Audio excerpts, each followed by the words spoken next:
All gifts are important, but some gifts are truly transformative, that take you to another plane, that open immense possibilities for you to do things that could potentially change the face of how we practice medicine within the next decade.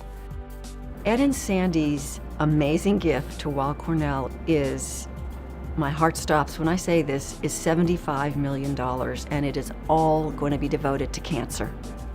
We are building a world-class cancer center with Lou Cantley, recruited from Harvard last year, as its director.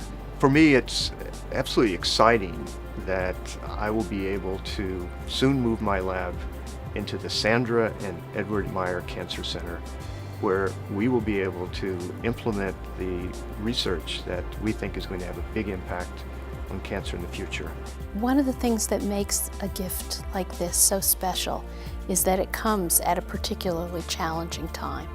In my entire career as a scientist, I've never seen it more difficult to get money from the government to do cancer research. And the irony is that now is the time where that money can be used most potently. We're really moving from a time where one-size-fits-all cancer therapy was the norm to now really being able to dissect out the differences between individual patients, and on the back end have drugs that can actually target these patient subsets. We're often developing new technologies that may be considered too risky and sometimes to fund through traditional methods. So we definitely rely heavily on generous gifts to help move that field forward. We need people. We need to recruit the best and brightest cancer researchers. We need to invest in cores, in technologies like sequencing and bioinformatics and tissue biobanking and a joint clinical trial office that will enable us to go from bench to bedside.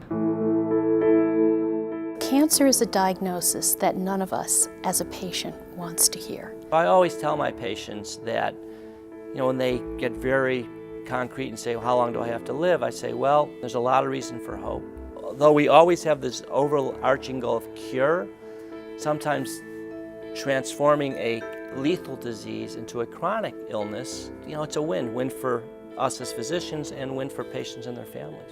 Patients will be excited about this. I think they want to be a part of this, not only to advance the field, but also to obviously help themselves and try to deal with these difficult diseases. We're trying to skate to where the puck is going to be, not where the puck is today. And we will build this cancer center to anticipate where we want to be in 5 to 10 years. We're almost there, we're getting there. We're trying to personalize treatment and to come up with individual treatments for every individual patient. That's the goal, and the Meyer's gifts will help us get there faster. Gifts like the Meyers are actually what is transforming medicine. As the government goes away, it's up to us to keep it going, and if we want to, in our country, be able to do this, then we need to work as a team with citizens, Americans who want to be part of that. Ed and Sandy Meyer are just wonderful people.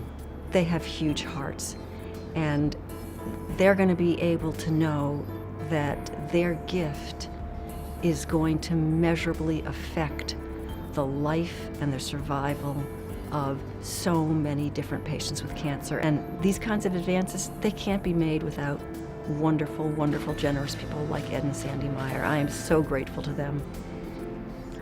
If they were here now, I would give them a big hug.